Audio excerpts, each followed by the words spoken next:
Happy belated Father's Day to all the fathers, all the single mothers, and all the grandfathers, everybody that's been out there in a positive force for their kids.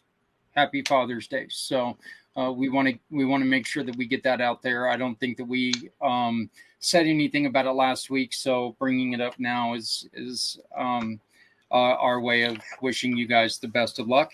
And I also want to, and I think that all of us can agree with this, send our dear friend and colleague, Trevor, and his beautiful bride, a happy 19th anniversary today. So congratulations, you kids. Have fun and be safe out there, with your day. But Trevor, my friend, congratulations. I mean, mainly because how did you keep a woman for never mind. That's just mean. So no, he's a really good guy. So, hey, everybody, my name is Zach Clayton. I'm the president and founder of Community Pay It Forward, Community Dare to Care, and the PAC channels. I want to introduce our wonderful, wonderful Footprints family, starting with a lady who's going to have a new addition this week. Come hell or high water, you're going to have a new addition this week. I'm pushing for that. Yes. Thank you, Zach. Goddess of the Great, Miss Stephanie Samos. How you doing, Steph? I'm doing well. I'm really happy to be here. Good morning, guys. So if you're just catching the show for the first time, my name is Stephanie Samos. I work with nonprofit organizations and people year-round to assist with fundraising through One Hope Wine. One Hope is a cause-centered winery out of Napa Valley with over $9.7 million donated to date. So what I do is I specialize in fundraising, gifting, private wine events, and wine delivery. And it's nice to know that when you pour a glass of wine or send a gift, that you're making an impact for a nonprofit that's really important to you. I'm also the co-founder of PNS Properties. We are a family-run business that is working to curb the homelessness crisis in our veteran communities. Whoa, that was a tongue twister right there. We work with HUD-VASH recipients on housing and are working to build veteran communities and housing while providing support and resources. So I do wear a lot of hats. Feel free to connect with me through my link tree. All my social media contacts are there, and an email as well. Yet, Steph, you and I also, in which, I've got slow internet, so, it looks like I'm not working hard, but I'm really trying to get this done. You and I also run a monthly show in which we're going to have week 2 this Wednesday with a really good friend of ours. He was on with us last week, but Tyreek. And can you just briefly explain to people exactly what we are looking at on the screen right now?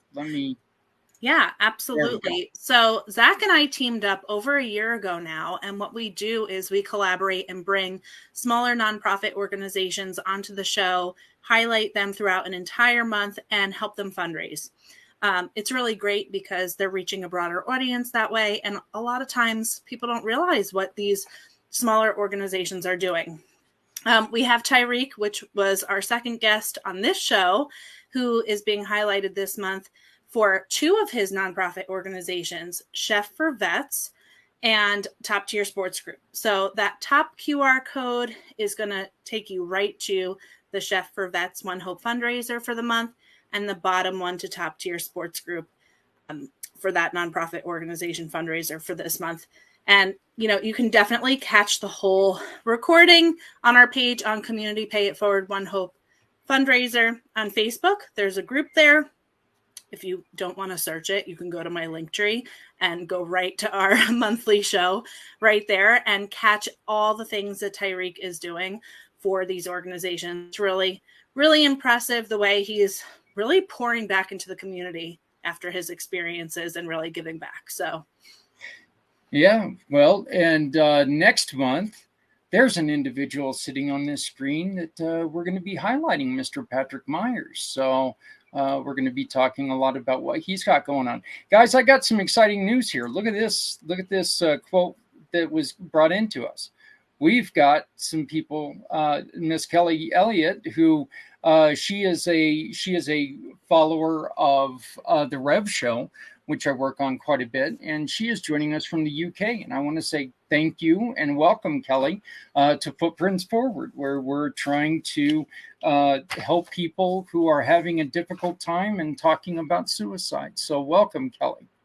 But UK guys, that's kind of exciting. So Patrick, since we're going to be hearing from you this next month, why don't you go on ahead and bat second for us? All right. So, my name is Patrick Myers. I am the founder of Occult-ish Global, and this is a outreach program that is all centered around getting um, the gospel out in a global manner. We have two different companies run from out of that. We have Consuming Fire Media, which we run the Pit podcast, Voices in the Fire, and some other programs that are actually being launched and started here in the coming months. And so the Pit podcast is a men's ministry, and what we are talking about in these are just how are we supposed to just walk it out with our families, with our friends, neighbors, and have that impact in the community that so many of us men actually are searching on how to actually walk these things out and do these things.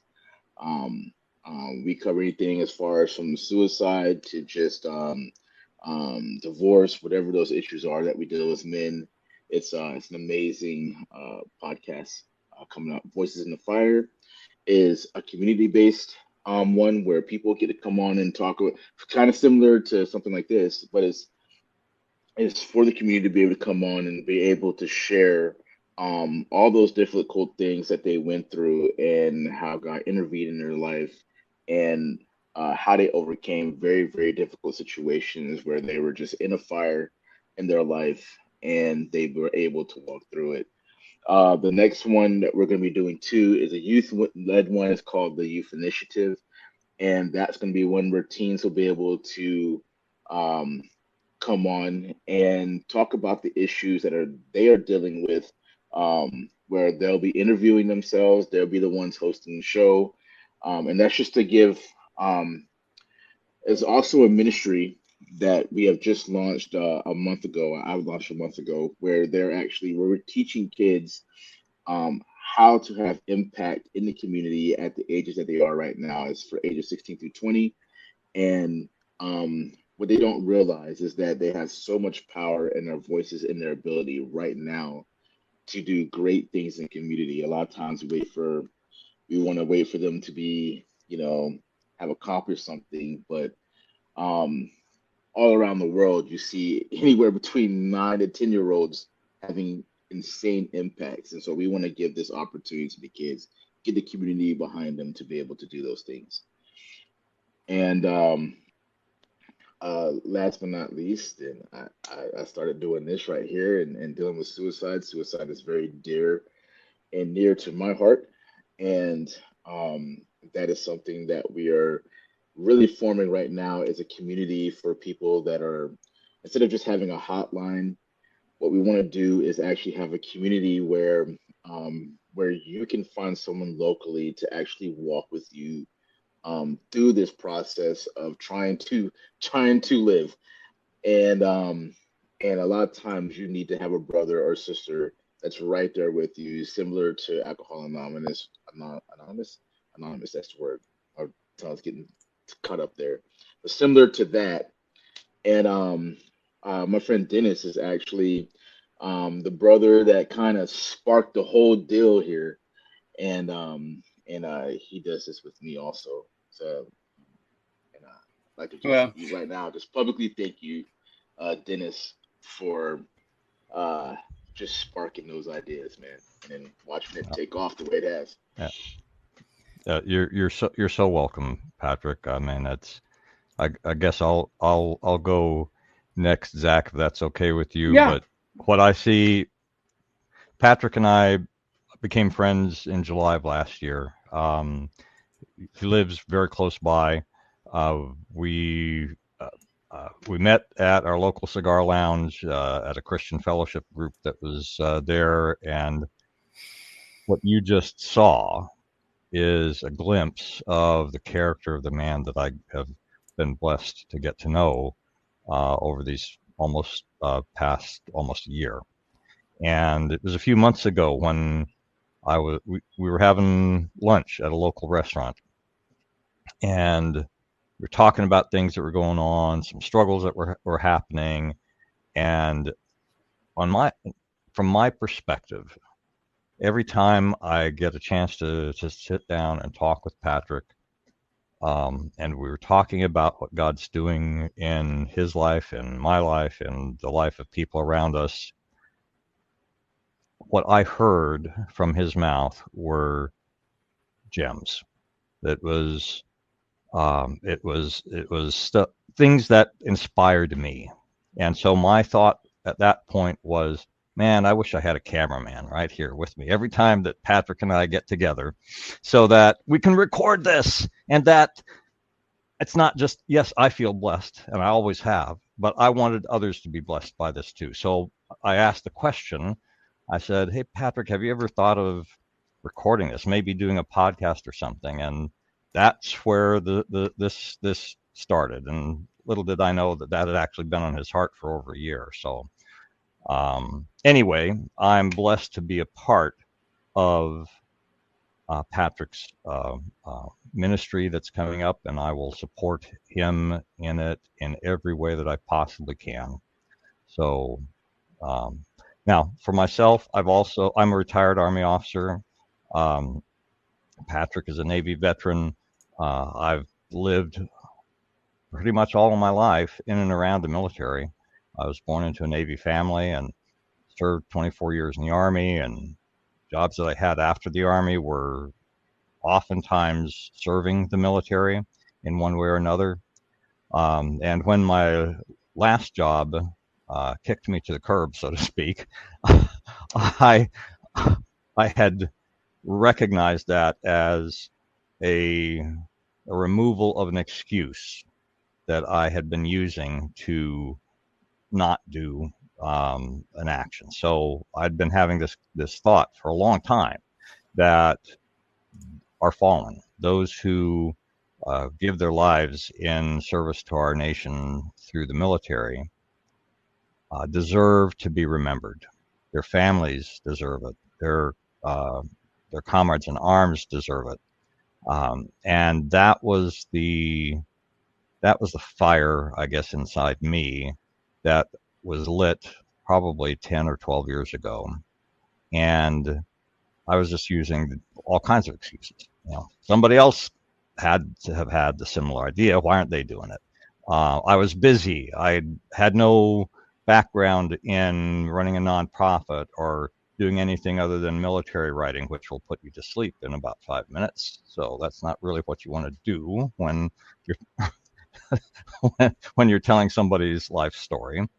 I've had a lot of experience doing photography, but nothing at all in terms of creating video or documentaries. And so I used that as an excuse that said, okay, God, you've given me this idea, but I just can't do it because of this, because of that. Well, I was using time as a big one. And when that last job went away about 5 years ago, I said, okay, God, I get the message. Now I have all the time I could possibly want. A lot less money, but all the time. So I started what is called the Price of Freedom Foundation. And this organization is dedicated to telling the complete life stories of those who died while in military service to our nation. And when I say that, a lot of people think about the stories that they know about. So the Pat Tillman story, the Soul Survivor story. There's a handful of folks that get the national attention, and I am glad that they have that national attention because it keeps an awareness in the mind of our society. But there are literally thousands, many thousands, that are forgotten outside of that family and close group of friends. The Uniformed Services University of the Health Sciences, or USUHS, has been doing an ongoing, what they call longitudinal study, meaning it's a series of studies that go on indefinitely, that are focused on military family grief and how they deal with that and what makes it different. And I've had the benefit of being able to talk or hearing a talk by one of those representatives who early on in this effort, who was talking about commonalities that they found. And one of the top three was the sense that 6 months to 2 years after the loved one has been lost, these families that are called Gold Star families get the sense that their loved one's been forgotten and their sacrifice is no longer honored. And so it validated what I thought was necessary, and that is to tell not just their names, because you've got lots of people who have streets and bridges and other things named after them, and that's good, but it really doesn't tell you about who that person was. You know, what were they like? You know, were they a serious, reserved, shy kind of person? Were they an outgoing, life of the party kind of person? You don't know by simply reading a name on a bridge as you drive over it. And so that's our intent. That is our goal. That is what we're dedicated to doing, is to take a deep dive and to tell the full story. We're working currently with 4 families. We finished our first book. Actually, the manuscript was finished a year ago. We finally figured out what we needed to do to get it published, and it was published back at the end of April. It's called Silent Soul, the Machinist Mate First Class Alfonso Abdel Amos story. And this is the story of a Navy sailor who was born in the Philippines, served 18 and a half years in the Navy, and was lost at sea and under mysterious circumstances, with the possibility that he committed suicide. And he had a suicide attempt 11 years prior. So the whole idea of taking one's own life is part of this as a possibility. I will be driving up to northern Minnesota here in the first part of next month, because one of the other families, the family of Senior Airman Daniel Johnson, is gathering, and they're going to have a bunch of people together, and I'm going to go up there to interview as many of them as I possibly can. And so we're going to be continuing to do the work to do the research on that story. But that is what we're dedicated to doing. And eventually, when we have the resources to do it, we're going to produce these not just in written form, but audiobook form and video documentary. And Dennis, one of the things that you guys do is something that other organizations, I don't want to say fall short of doing, but they maybe just stay away from. And it doesn't matter why the hero has left this earth. Correct. This includes suicide. It's not that you're glamorizing the suicide, but you're celebrating the person. We're celebrating their life. We are dedicated to telling their story truthfully and honorably. And so it doesn't matter. And this is all going to be something that is at the approval and essentially the request of the family. We sometimes hear these tragic stories on the news. The news always tells you the bad news, right? They're going to if it bleeds, it leads. So soldiers that do some heinous act and then kill themselves, it's not likely we're going to be asked to tell that story. I won't shy away from it if they do, but we're not going to change the character of things. We're going to tell the story that is truthful. We're going to, because I believe that, number one, God created all of us unique, and that there's no two of us that are exactly alike. So my story is different from Patrick's story, is different from Zach's story, is different from Stephanie's, from Mr. Z's, and that by telling the story of that person who's no longer with us to tell it, it can have a positive impact, even though there are parts of my story that are very negative. Okay, we can talk about things, bad choices that somebody made, that I made, and learn from that, so we can choose to do something different. We haven't been presented with those kind of situations yet, but when I was first considering this, it was like, okay, what are the things that I'm worried about? What kind of stories am I going to be possibly facing that we may have trouble with? Well, one was suicide, and the other was, okay, well, maybe this is somebody from a different culture and language that I may have to work with, get help for myself to understand better what this story is about and be able to tell it that way. And by gosh, don't you know, those two were right up. Yeah. That's what I was, it was pitched at first. So, and I think that we did a good job. The family seems very happy with this, and from my standpoint, that's the measure of, are we doing this right? Does the family feel that we've treated their loved one with dignity and respect and honesty? Well, and that's going to be something that's a little bit, a family's going to tell you right away if they're like, oh, no, you're not, you're not going in that direction. So right. This will lead into Mr. Z, but I just wanted to share this with you. One of the things that you can do, you can support the Price of Freedom Foundation by visiting communitypayitforward.us and scanning the little QR code that you see right there.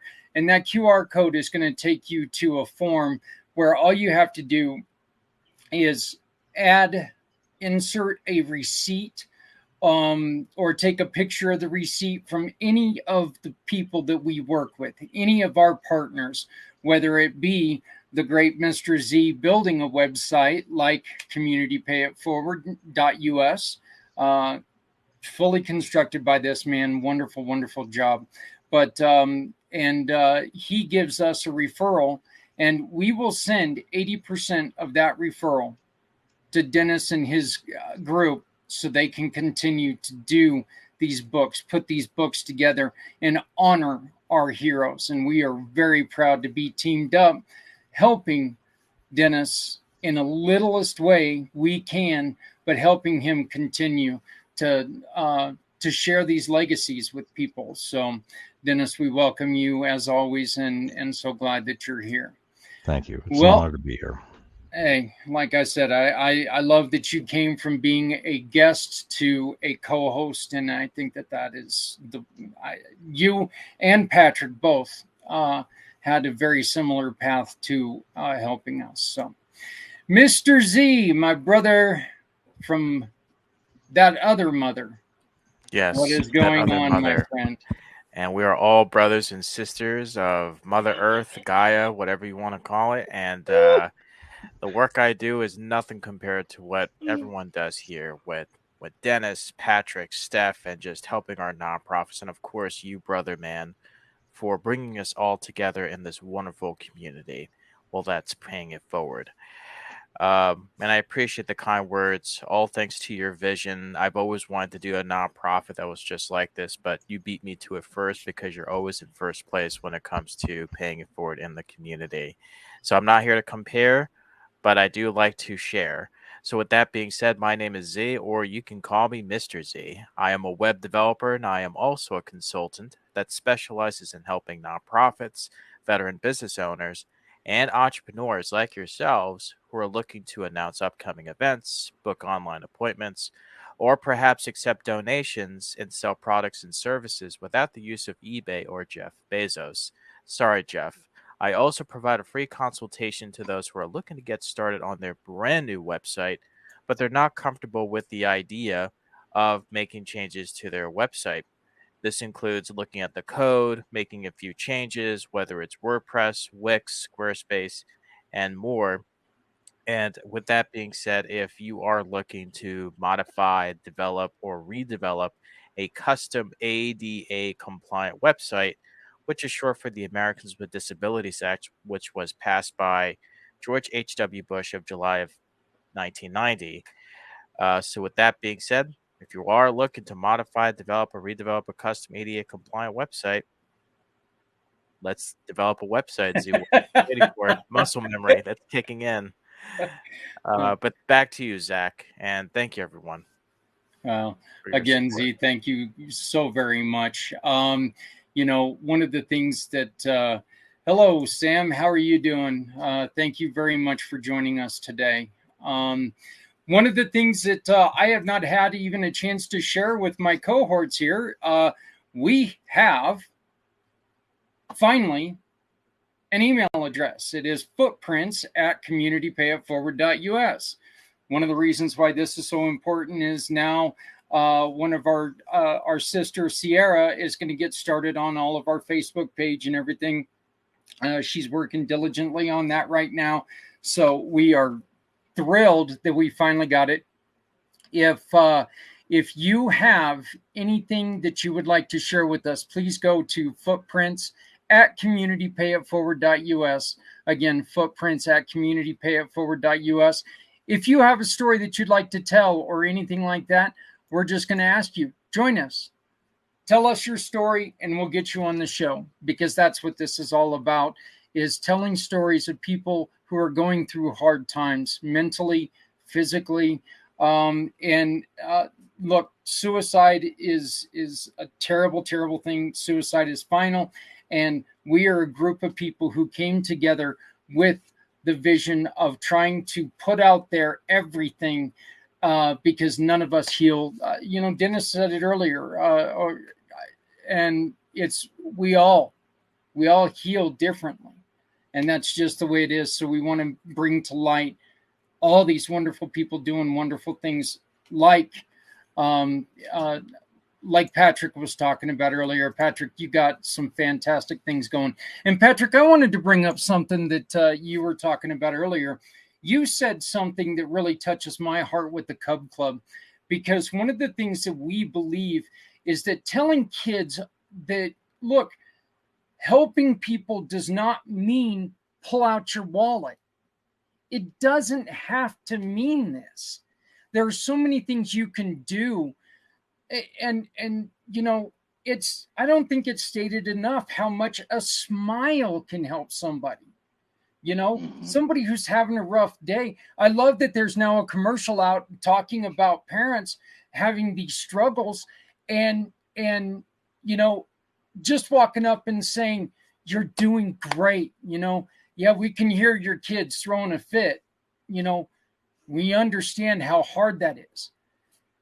What you're doing, teaching these kids these lessons on, you can help people. It doesn't take an act of Congress. It doesn't take an act of God. It takes an act of you. Just simply do something, simply kind words, a smile.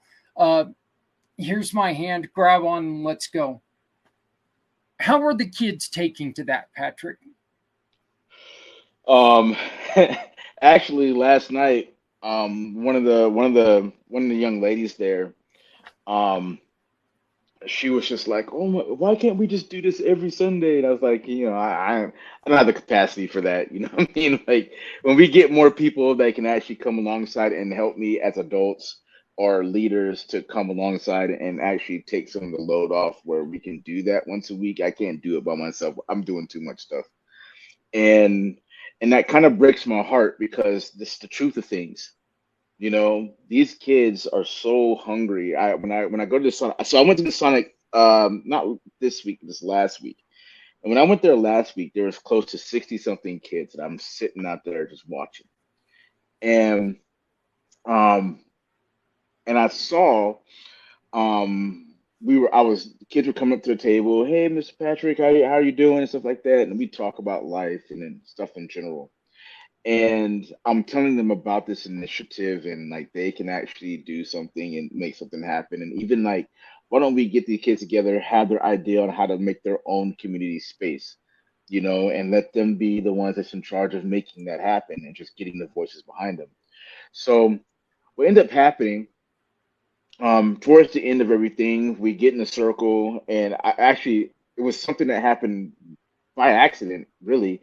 I'm like, hey man, can I pray for you before I go or whatever? And then I would start praying for one of the kids, and then you saw a couple of the kids that I had affected a couple of weeks before prior. They came out of the crowd of all their friends and came over, and we made this circle and started praying together. And then the next thing you knew, you saw all these kids watching. I looked up and I saw these kids watching, and I saw this. I was like, my mind, I was like, oh man, the seeds being planted, and I didn't think about it in that way.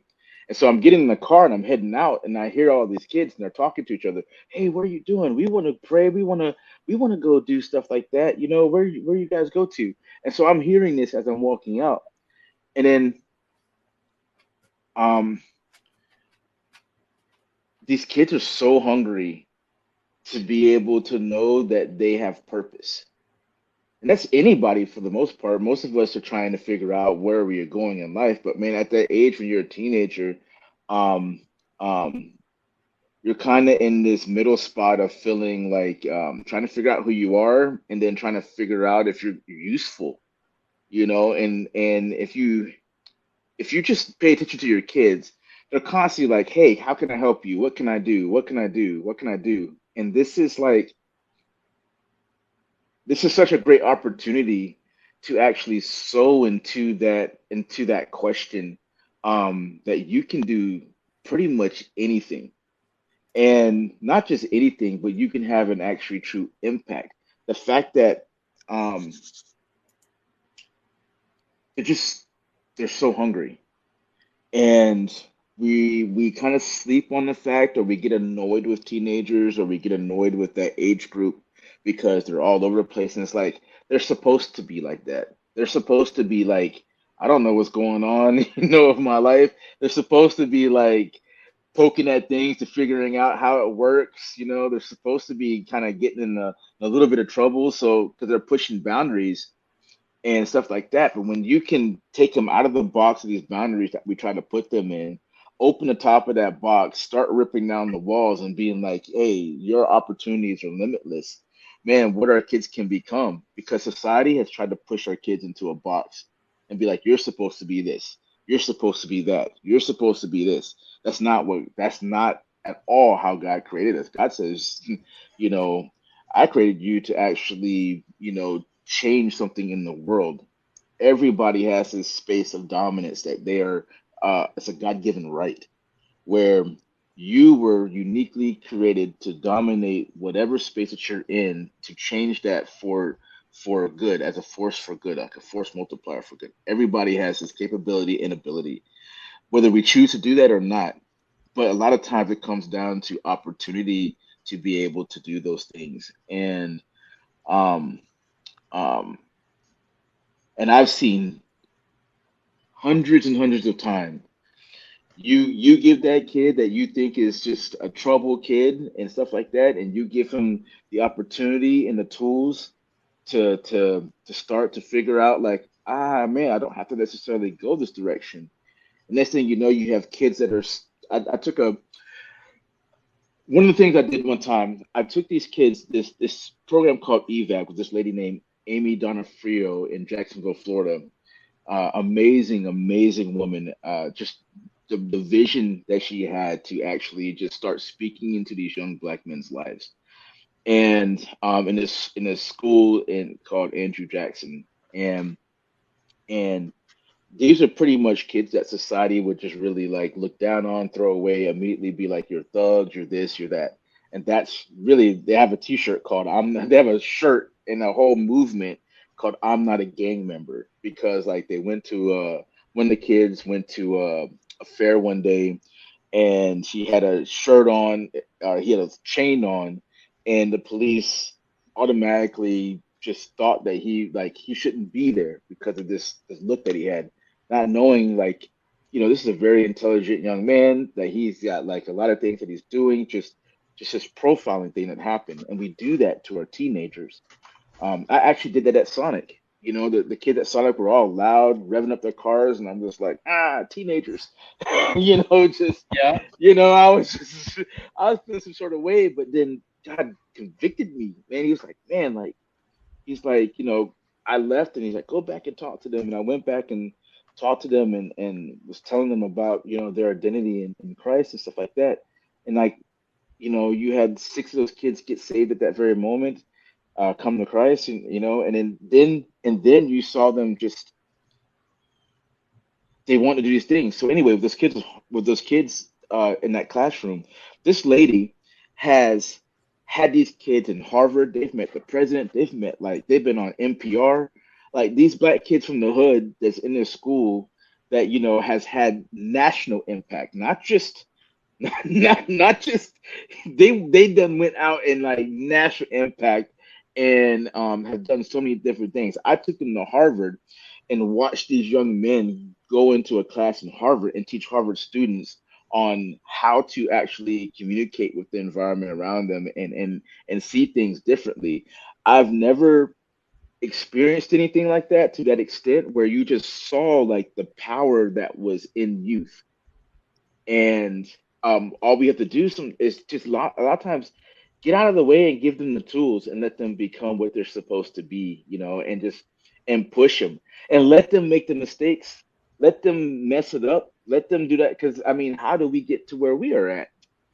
It's pretty much based off of all the things, the mistakes that we made, but then all it takes is that one time to get it right and it click. And then now you have a game changer where you have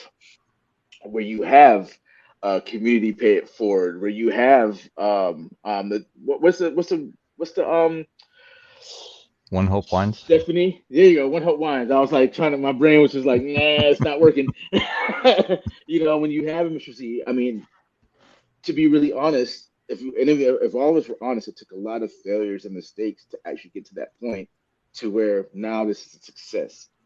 And all it took was just maybe a belief, or you believing in yourself, someone actually speaking life into you. That's all it took. And then, we might be at our ages doing this now, but imagine if you could have a 16-year-old, a 15-year-old, whatever age, 12 or whatever, get that now. And then who they will be by the time that they turn 20, like college would be almost inconsequential. That would just be an added bonus, to what they already are becoming. And so I know I said a lot, but that's just what I've been seeing. It's not just like it's something that we need to go out and do. We need to just go get they already want it. They're hungry for it.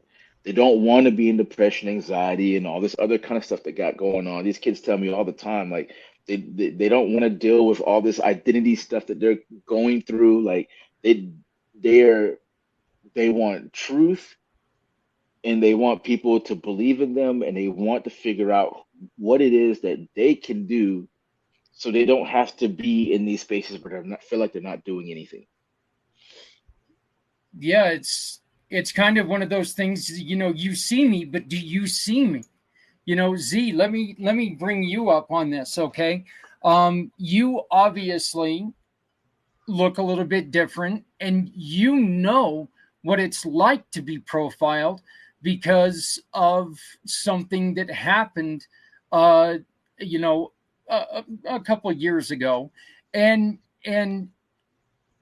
you have had a you've had experience. I don't want to say a terrible time, but you've had some terrible moments in those times. But you and I have talked about some of the things that you and your family have had to go through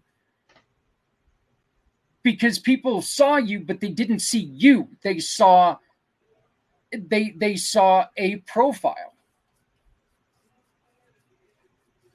Yes, yes. It only seemed like yesterday that it happened, and let's just say going to the airport is not my ideal way of traveling. I mean, don't let the beard fool you. Uh, just like Patrick said, when you're making a difference towards the kids' lives and making that difference, it's you got that kid wearing a chain, and people think, oh, where'd this kid get this chain from?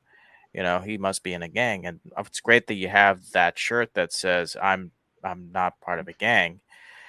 Uh, but people look at you and think, oh, they're probably in the wrong neighborhood. And we've all been through that experience of being in a place at the wrong time or the wrong place. So yeah, we've had our fair share of being judged without actually knowing who we actually are. Like they say, people fear those that they don't understand. Yeah. Yep. That's and I think that yeah, Patrick, you can I can boy. tell you understand that. But I mean, I think that that's one of the biggest things that we as a group here can do is we can bring that voice to people and make sure that we understand, look, this isn't a one person thing. This is something that we all have to understand each other. There's not a single one of us on this screen right now who, we are exactly alike. There's none of us that, that are, exactly the same when it comes to our lifestyles, what we've been through, what we do. None of us are, but we all agree that we can work together. And I think that that's one of the reasons why this show is becoming what it's becoming, and people are understanding us. And Stephanie, you are a female who's tried to make it in the world, doing what you do, plus raising a family. What are some of the things that have happened to you that people have tried to pigeonhole you into, into a space that's been maybe not hurtful? And I mean, obviously you had the strength to pull through it, but what are some of the things that you've had to deal with? Ooh, that's a loaded question, Zach. I think, I think first people think that once you're a parent, once you're a mom, that's it. Like, that's what you are.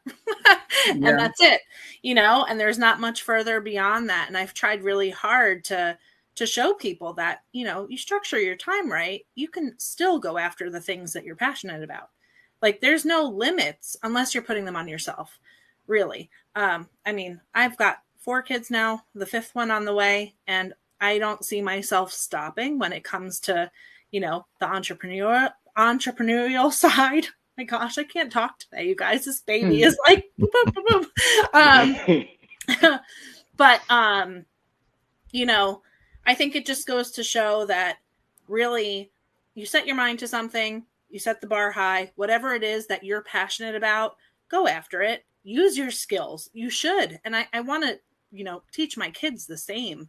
And you guys kind of touched on this before, but really, Patrick touched on it before with letting them go after their passions and realize that they can do more. We do live in a different time today than when I grew up, but to be able to get them out there and have them exposed to things and see what they pull towards. But back to your question, Zach. Gosh, well, we have our business started as more of a full service landscaping company when we first started 13 years ago. And I think there's definitely, the perception that that's a man's field, you know, and I think people were shocked to see me show up and fill in when people couldn't make it to work because jobs had to get done, whether it be shoveling mulch or, you know, whatever the case may be for that day, you know, having to go pick things up, pick up supplies back and forth. You know, you would get that double look almost if I'm driving a big truck with a trailer on the back, you know, like, what is that little blonde girl doing in a vehicle like that? You know, so I've definitely, you know, you get looks. I haven't really had anybody specifically say anything directly to me. But why couldn't a woman do it too if they wanted to?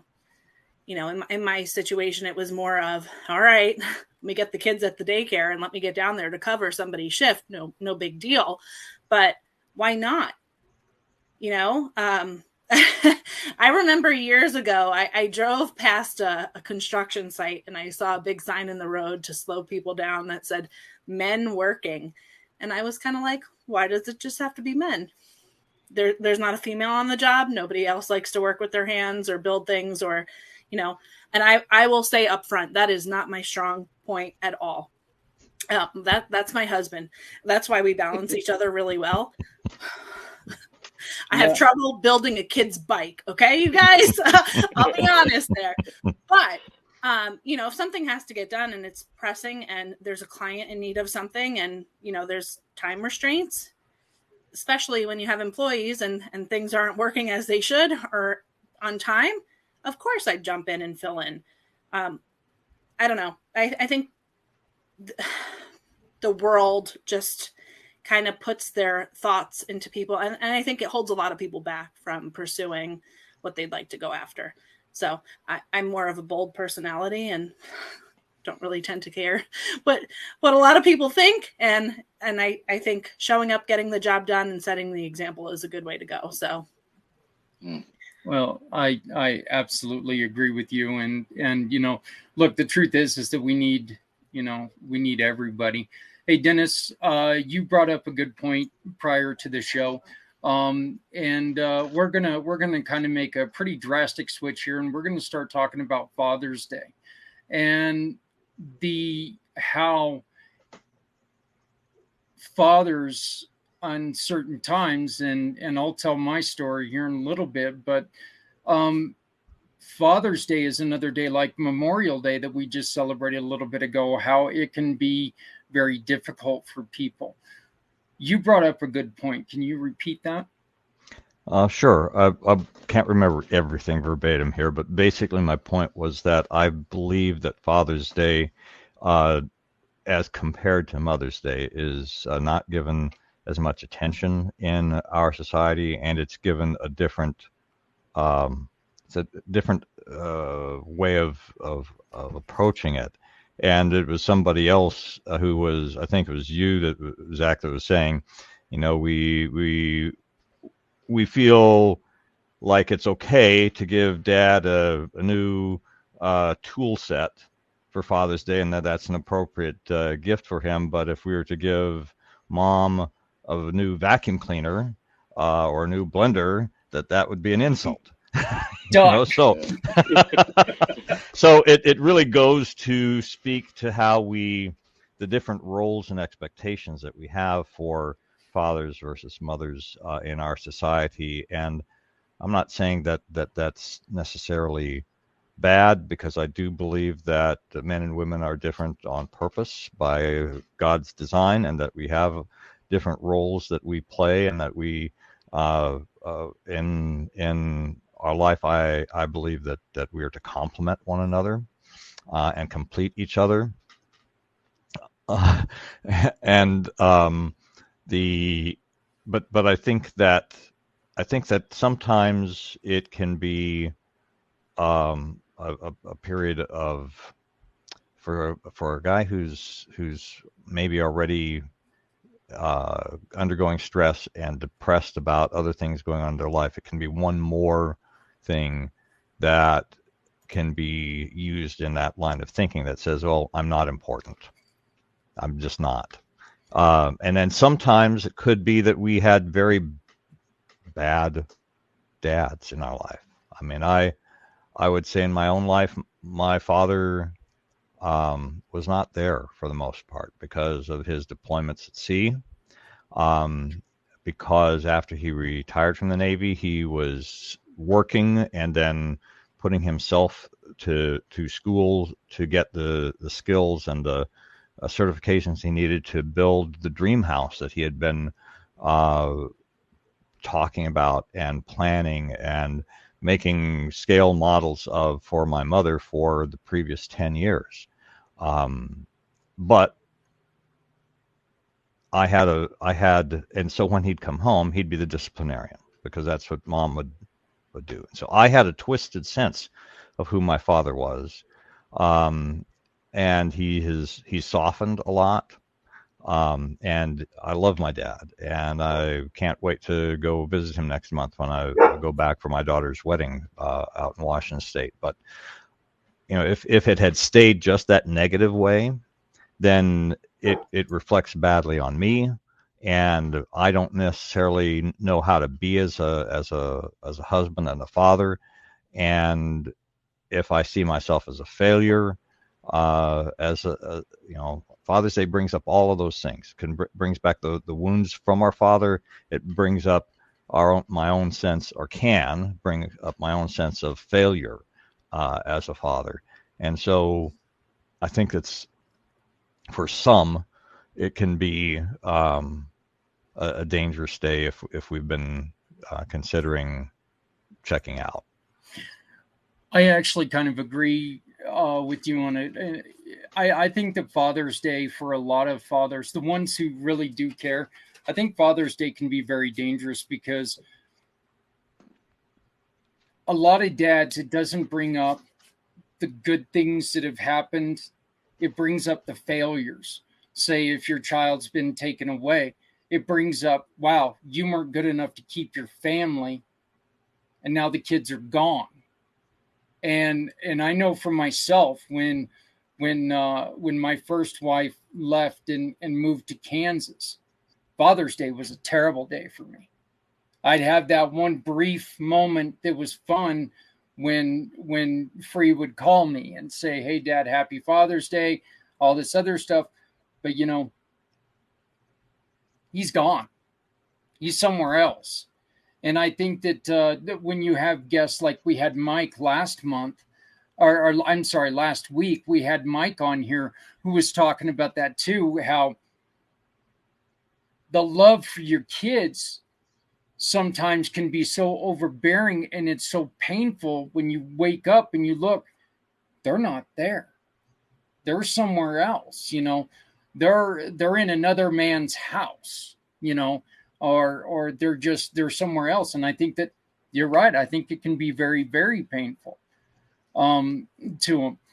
Do you guys, and we've only got about 5 more minutes left, which this show just, it seems to me like going way too fast. I'll tell you, there's so much that we got going on about this, but I'm going to go down the line here, and I'm going to ask a real quick question. Stephanie, can part of the reason why this is, why we feel why this could be a problem is that we are still stuck back in the 1940s and 1950s on Father's Day, to where what Dennis was talking about, deployment, building a home, working all the time, that's what Dad was, and not what Dad is now. Like, one of the things that I'm not going to say hate, but one of the things that I couldn't stand was when I was talking about the tools the other day. Buy me a tie. I'd rather have that tie. I'm that dad. I'd rather, because you put a hammer in my hands, somebody's going to get hurt, and it's probably me. Okay. I don't know how to use those things. I was, but Stephanie, do you see us, is that one of the reasons why we're struggling with this, is because Father's Day, unlike Mother's Day, has never developed and never grown with the ages? Right. I think you're touching on a really important point. And I will say my husband would enjoy the tools. He is one that would enjoy that. But all jokes aside here, no, I think that, back in the day, the mom was the homemaker and the father worked, and that's just not the reality that we're living in today. Mom might still be the homemaker, but a lot of times, even to support everything that's going on in the world with inflation and everything, there has to be two incomes in the household to survive. Just saw something recently about the percentages with income back then versus what home purchases were back then. And there is such a drastic difference in what people are making now versus home prices. So I think that it hasn't grown with the times, for sure. I think that you touched on a really good point there, for sure, Zach. I think we need to really recognize everybody's role. And I think each household, the roles are different. I worked in private schools for a while. There's a lot of dads that are home and the mom is working and the roles are reversed, and I think we just have to meet people where they're at and respect that and, appreciate that. The balance in each house, I think, is different these days than what it was with the mold back then. Yeah, and I think that we're going to see a lot, due to COVID, we're seeing a lot more work at home parents anyway. So, I mean, that's definitely something that, you got to take into factor that, look, and I'll never, ever put, any diminishment on what mothers go through. I said it earlier. I said it in the pre-show. You know what? The dads, we had the fun part, and then we kicked back and watched for 9 months. That's what we did. Okay. Mom did the work. Mom is the one who, does a lot of this work throughout the time. But roles are changing. Now dads are, dads are just as important. And that's never, I don't think that's ever changed, but there are so many dads that I do believe give us fathers a bad name. And I think that's one of the other reasons why this is not a staple holiday like Mother's Day is because there are so many dads that just take and screw stuff up. But Patrick, let's hear from you on this. You have kids, you work with kids. Do you think we're stuck back in the old days? Is that one of the problems you see with Father's Day? My fur kids are really man, dude. Like Stephanie said, you definitely just pulled the pin and just threw the grenade out on this one. I'm gonna speak to myself and just be a little bit transparent here. I have an amazing father. My father is honestly, at this point in my life, man, honestly, one of my best friends, actually. But when I was younger, my dad didn't grow up with a father. He had 19 brothers and sisters. And he didn't know his name or anything. He didn't even know who his father was. And so that caused issues with him when it was time for him to be a father. So I'm the oldest that my father raised. And so it was very difficult growing up for me and different things like that. And I understand him now. He just didn't know what he didn't know until he knew it, what I mean? And then but I saw it affect me when I became a man and my kids and my sons, especially my sons and stuff like that. Like I did the best I could as a father. But there's a lot of things that I just didn't know. I really didn't know. And it wasn't until after something happened or a mistake or something like that where it was just like, or a mistake, or you just did something that you thought was right, but you're like, when it happens, you're like, maybe this isn't the best course of action. You know what I mean? Like, this is not what's the best for my kid. And then, like, a lot of times, see, back in the day, what would happen, um, is God has this purpose, because in His Word He says, "Fathers train up your children, fathers train up your children," and um, we've abdicated that role to the mothers, really, and we kind of like we do our thing, and the mothers do that. But it's actually the way it's actually designed, and how it used to be, is that kids were very in close proximity to their father, and we're doing the work with them. And while you're doing the work, he would be telling them, and like all the values and all these kind of things. And it was just like this kind of like, by the time a young man was about anywhere between 12, 13, he was able to actually take on the roles and responsibilities of a father, of a husband, all these different types of things, way earlier. We've kind of, I think, to say that we're stuck in those times, I think we need to go back to how things really were, how God first designed it, where fathers were very, very, like, if I could go back and do things differently, I would have my son and my daughter with me all the time. I wouldn't Mhm. be in this place where I come home and be like, I'm tired. When my son's like, "Hey, I want to play with you." No, at that moment, I don't care how tired I am, I'd go and play with him, and all this different kind of things. Or um, maybe hug my sons, and a little bit more, no matter how weird or different that they are, or whatever kind of trouble they're in. Because the thing is, like, your love is not dependent on their behavior. It's not a reward for their behavior. It's what they're owed because of their connection to you. Like how God gives you love regardless of who we've been. It's the same concept. And so, fatherhood for me was a very difficult time these last 2 years, because I lost my kids and stuff like that. A lot of it was not founded in truth.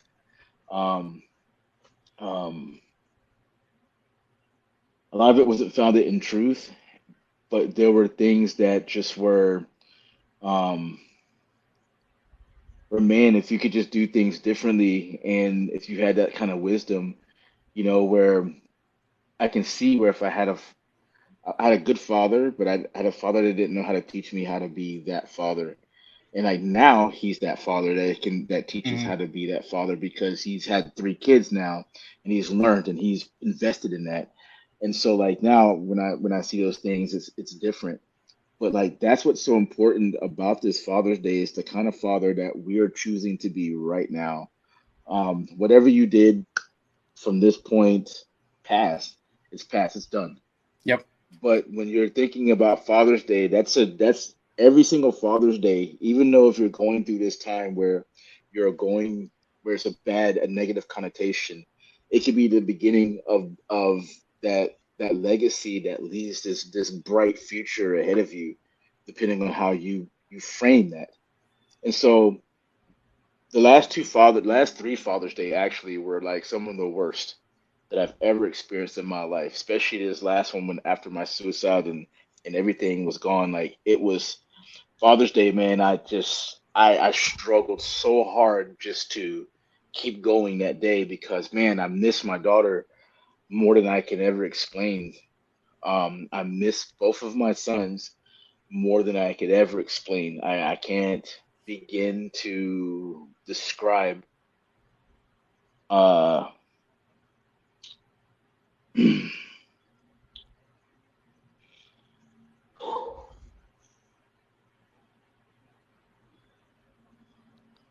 anyway.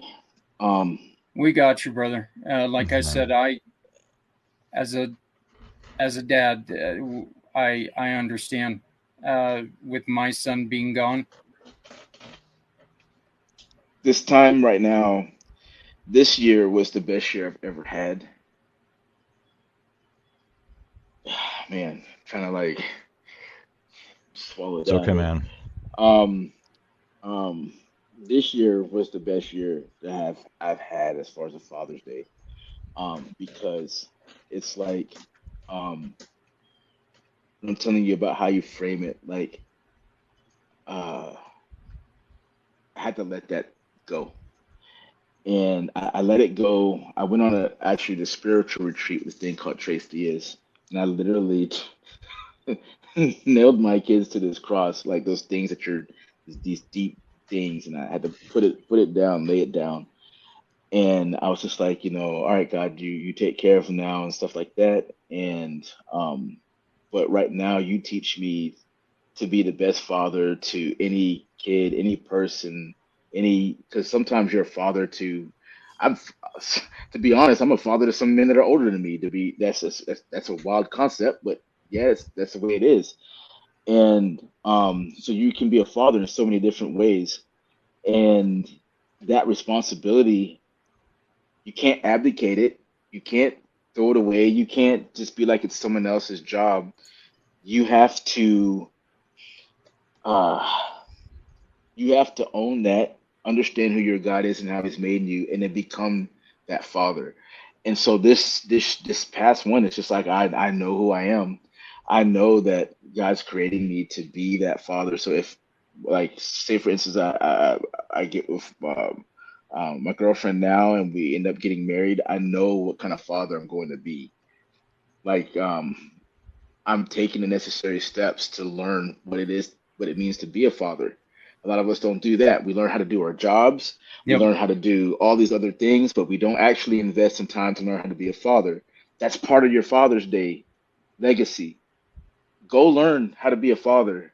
That was the greatest thing I ever did these past 2 years, was go back and dig deep and be like, well, this is not what a father is. This is not what a father is. This is where I made mistakes. Own it, because what else can you do? Own it, and then go, all right, this is where I need to go, in the direction I need to go, and then add that skill to your skill box so you can, because man, you have your son or your daughter that's right there, and then you have that kid next door that's watching right there. You might have that next father that's trying to understand how to be a father that's watching you. Like, you don't know what the gravity of being a father is. It's actually so much bigger than just your family. It's so much bigger, and so it's so important to learn and invest very heavily in that. Um, and that's Father's Day for me, man. Father's Day to me this year was just a brand new. It was like an enlightening time, and I was just like, I was so full of joy and happiness this past Father's Day as compared to sorry, my camera just went off. Give me 1 second.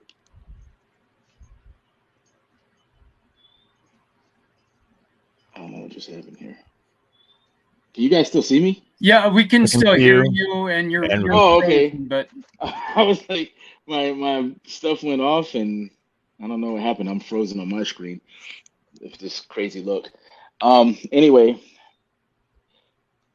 take this Father's Day not as this thing where you put condemnation into yourself. I'm terrible, whatever. Understand that this Father's Day was the beginning of the start of the father that you are actually truly desiring to be, to see in the world, and then go be that, and not sit in this mess and be like, oh me, oh my. No, no, no, no, no, no. You were created to be the best father that this world has ever seen. Every single man on this planet was created to be that. yeah. Just go claim it and be that. Well, I think, again, Patrick, thank you so very much for being here again this week. And once again, you can get a hold of Patrick and learn more about what he's got going on by going to patrickmyers9@gmail.com. That's Patrick with a C. Even though your computer won't like it very much, it's the way it's supposed to be spelled. patrickmyers9@gmail.com. Thank you, Patrick. I appreciate it, brother. Mr. Z, why don't you give us, I know that you've got another meeting coming up here real quick, but can you please share with us your thoughts? What do we need to do? What we need to do is just remember all the dads who decided to stay with us and give us the best guidance possible. And I have to agree with Sam, Patrick. You're definitely an inspiration to all of us. Not an easy thing raising kids. Not that I've had experience doing that. But I'd like to share a quote that my father once told me, if that's okay with you. Yes, please. My father once said, "Son, if you make it your business to help people, you'll have plenty of work." And I'll leave it there. That's very good. You can, you go on one of the best websites you're going to find. Oh, thank you. Affordable, very affordable, and very knowledgeable person. Z-World Webs, zworldwebs.com. And every time that you come through us, you get a website built. You can help causes all over the country through the Community Pay It Forward partnership. Z, brother, I know that you got to get going. And Sam is coming back in with great advice. And I think one of the things that Sam also said earlier that I really find very prudent is right here. That's what mistakes are for. You know, Patrick, your child's not born with you being the best father in the world or mother. Okay, Sam is saying, I'm a mom. You know what? You're not born the best mother or father in the world. You're going to make mistakes. That's what parenting is. But again, Z, thank you, brother. I greatly appreciate it. Dennis, real quick, give us your thoughts on this. Sure. Well, being a father and living with the legacy of fathers, my father and fathers before him, it's a difficult task. But I think that what I'm working with Patrick on with the men's ministry is an effort to become better fathers, better men, and helping other men to do the same by understanding better who God created us to be, and not to recognize that we are broken, fallen, we don't succeed at everything, but that we are loved and we are gifted with certain things that are unique to us, and that we're called to a higher purpose.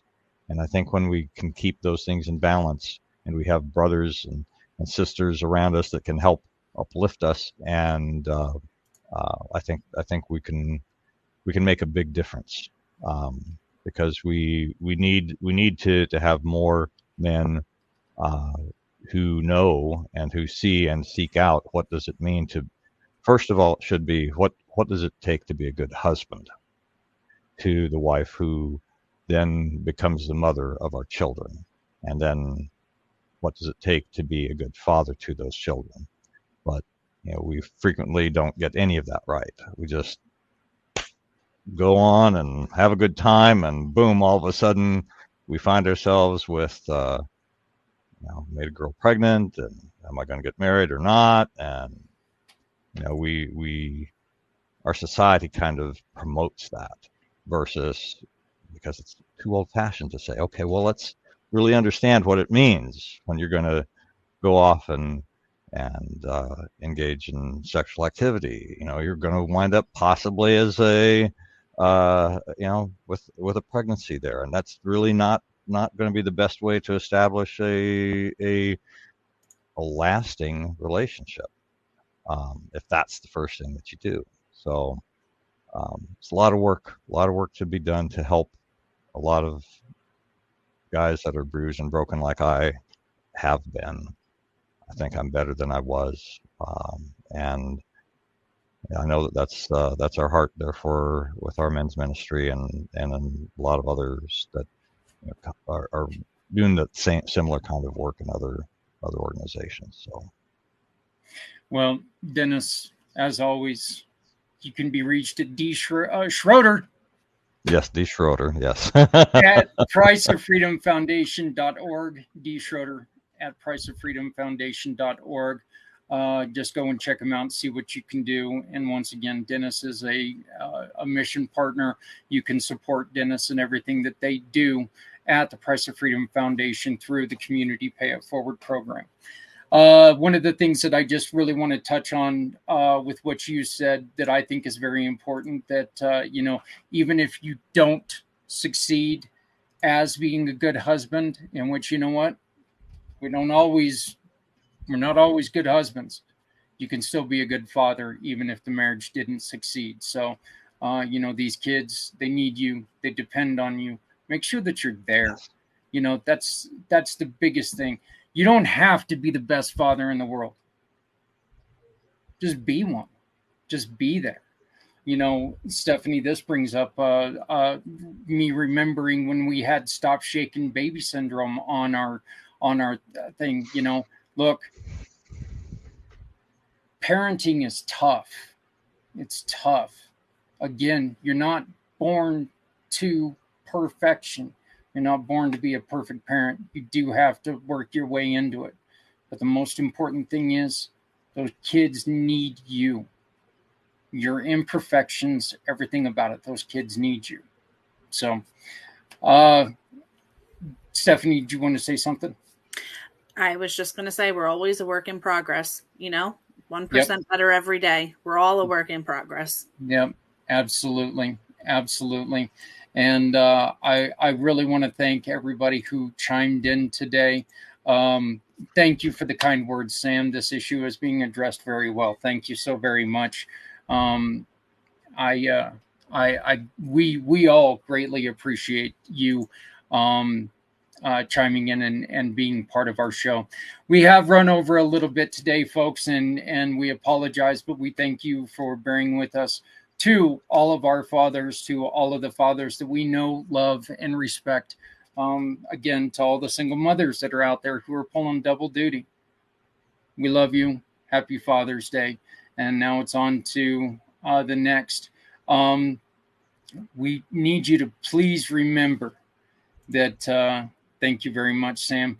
We all need you to remember that, you know what? Suicide is permanent, okay? And we say it at the end of every show. Just please remember that no matter how softly you walk, you're going to leave footprints. If you need to talk, please reach out to people. There's plenty of places to go. Right now, they have finally gotten together and they've started a national hotline. Reach out to there. We will be putting stuff together, databases together with everybody. If you need to talk men or kids, reach out to Patrick. We've, reach out to Dennis. They're working on this men's group. Maybe it's something that can really help you guys out. So just make sure that you're out there. Make sure that you're looking for something because there's something out there for you. But again, please take care of yourselves, and we will see you next week right here on Footprints Forward. Thank you.